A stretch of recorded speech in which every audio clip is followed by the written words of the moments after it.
The withdrawal of United States and NATO forces from Afghanistan and the subsequent takeover of Taliban in Afghanistan has created a fluid situation. Humanitarian actors are warning against brewing up of another humanitarian crisis in the country.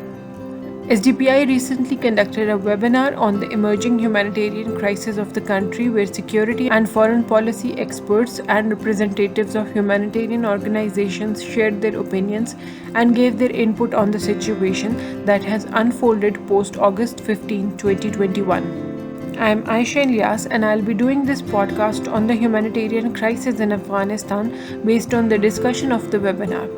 A recording of that webinar can be found on SDPI and SDTV's Facebook page and is also linked here in the description. According to UNHCR, some 270,000 Afghans, including women and children, have been displaced internally from their homes since January 2021. These people are around the borders and transit points and have been waiting to cross over into the neighboring countries, but out of them, only a very small number of people can afford to get out of the country. The remaining large number of these people, that include vulnerable populations, need humanitarian assistance such as food, drinking water, shelter, medical care, hygiene kits, and cash for their basic necessities and other essential relief items. The International Rescue Committee fears that Afghan women and girls may have limited access to humanitarian assistance. There are apprehensions about the security of the religious and ethnic minorities as well.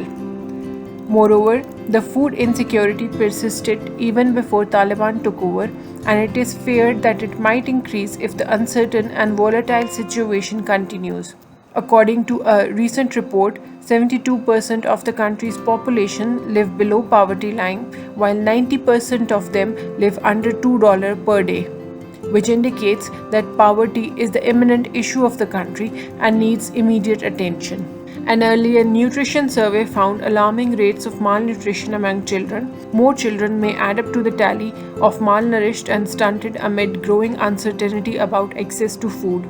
The peace and security situation, along with the type of governance model implemented by Taliban, will be a key determinant in the humanitarian aid situation in Afghanistan.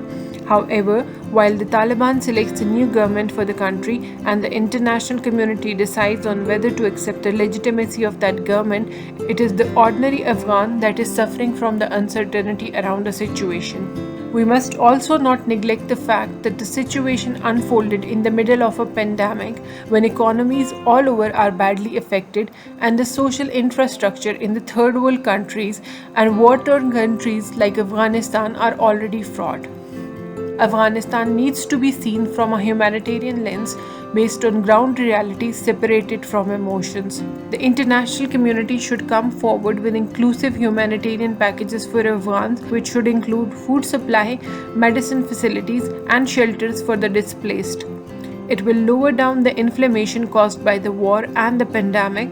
Early humanitarian aid will also bring down the refugee crisis and will keep it at a minimum level. International community needs to encourage and coordinate aid and logistically support the neighboring countries to humanly accommodate Afghan refugees.